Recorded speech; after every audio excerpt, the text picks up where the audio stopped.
राज और सुमन 5 साल बाद अपने गांव में वापस आए थे। उनका छोटा सा परिवार था।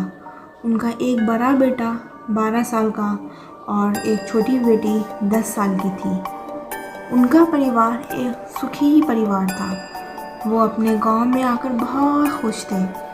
पर अब उनके गांव अब पहले जैसा कुछ नहीं था। वहाँ कुछ बदल गया था। अब इस गांव में वीरानी सी होती थी। शाम होते ही सब जल्दी जल्दी अपने घरों में बंद हो जाते थे। सारी दुकानें भी शाम में बंद हो जाया करती थी। ये सब देखकर राज को काफ़ी हैरानी हो रही थी। तभी राज ने फैसला किया कि ये ऐसा क्यों हो रहा है। पहले तो ऐसा नहीं होता था। इसके बारे में गांव वालों से पूछना होगा। लेकिन उसे इस बारे में किसी ने कुछ नहीं बताया। ऐसे ही रहते रहते 1 साल होने को आए थे और अब रक्षाबंधन का दिन करीब आ रहा था। एक रात जब सब सो रहे थे तभी राज की बेटी प्रिया को कोई साया दिखा जो दूर खड़ा उसको देख रहा था। लेकिन प्रिया को लगा कि ये मेरा वहम है। आज सारे दिन की लंबी क्लास और फिर ट्यूशन की वजह से वो थक गई है, इसलिए उसे वहम हो गया है और वो खुशी खुशी अपने रूम में सोने चली गई। लेकिन अब ये रोज़ का मामूल बन गया था। अब उसे वो साया उसके रूम के किनारे हर वक्त दिखाई देता था। वो खिड़की के पास खड़ा मिलता। अब वो डरने लगी, पर जब भी किसी को बताना चाहती लगता कोई उसे ऐसा करने से रोक रहा है। वो अब परेशान हो गई थी। उसकी दिन पे दिन सेहत गिरती जा रही थी। तभी गिरती सेहत को देखकर उसकी माँ उसे डॉक्टर के पास लेकर गई। लेकिन वहाँ से भी कुछ फ़ायदा नहीं हुआ।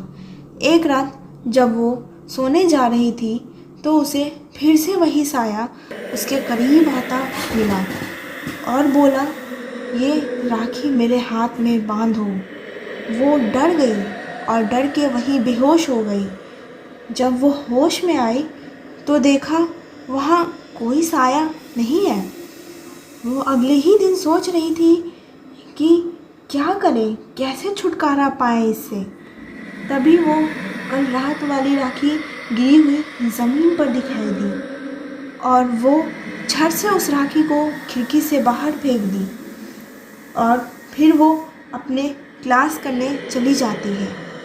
वो क्लास करने के वापस अपने रूम में आती है तो ये देखकर हैरान रह जाती है कि ये राखी यहाँ कैसे, इसे तो मैंने फेंक दिया था। और वो डर कर रोने लगती है। सोचती है क्या करूं। तभी उसे पता चलता है कि उसका भाई अभी तक घर से नहीं लौटा है। वो उसे ढूंढने गांव में निकल जाती है तो देखती है उसका भाई पेड़ से लटका हुआ है और वो दम तोड़कर वहीं मर जाता है। लेकिन उसे कुछ समझ नहीं आ रहा था। तभी उसके पापा भी वहाँ पहुँच जाते हैं और रोहित को ऐसा लटका देखकर रोने लगते हैं। लेकिन गांव वालों को सब कुछ समझ आ रहा था कि ये सब किसने किया है, ये किसका काम है। इधर प्रिया इंतज़ार कर रही थी कि वो अपने भाई को आज रक्षाबंधन के दिन राखी बांधेगी और आज ही उसका भाई इस दुनिया से चला गया। तभी उसके पापा, मेरे बेटे की ये हालत कैसे हुई, कैसा मर गया मेरा बेटा। तभी उसके पापा के दोस्त उसके पापा को सारी बात बताने लगते हैं। ये उन दिनों की बात है जब ऋषभ अपने माँ बाप का इकलौता बेटा था। उसकी अपनी कोई बहन नहीं थी। एक दिन वो जब स्कूल गया तो वहाँ टीचर आती है और टीचर बोलती है, आज हम लोग रक्षाबंधन मनाएंगे। तभी ये बात सुनकर ऋषभ बहुत खुश हो जाता है। लेकिन ये क्या, सब लड़के और लड़कियां अपने भाई बहन चुन लेती हैं और ऋषभ अकेले ही रह जाता है। वो काफ़ी उदास हो जाता है। जब टीचर ने उससे पूछा कि तुमने राखी क्यों नहीं बंधवाई, क्या तुम्हें किसी लड़की को नहीं चुना? उसने बोला, मैंने तो बहुत सारी लड़कियां को चुना था, लेकिन टीचर जी किसी लड़कियों ने मुझे नहीं चुना। तो टीचर सबसे पूछती है कि तुम लोगों ने ऋषभ को राखी क्यों नहीं बांधी? तभी सबने एक साथ बोला, ऋषभ को राखी बांधने से कोई फ़ायदा नहीं है।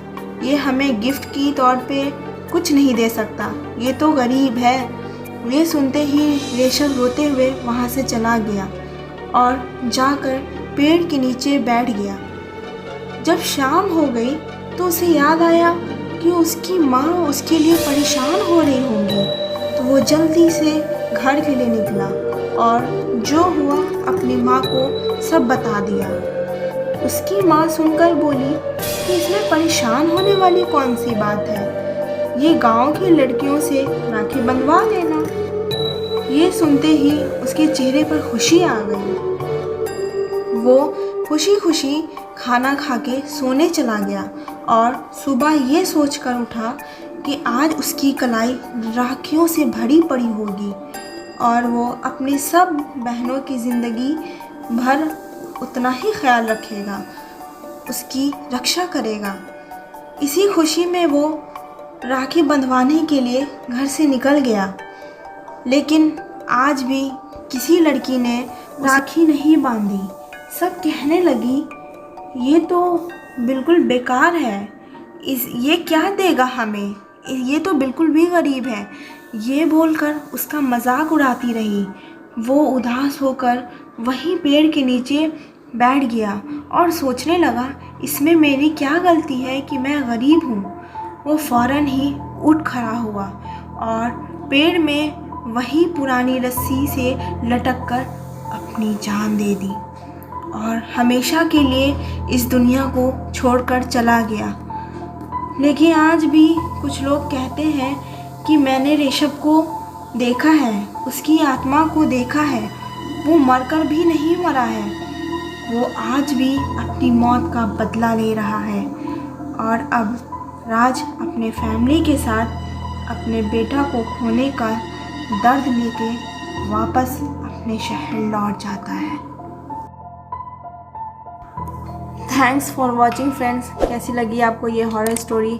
प्लीज़ इस चैनल को सब्सक्राइब करें, कमेंट करें, लाइक करें और शेयर करें। Till then keep watching.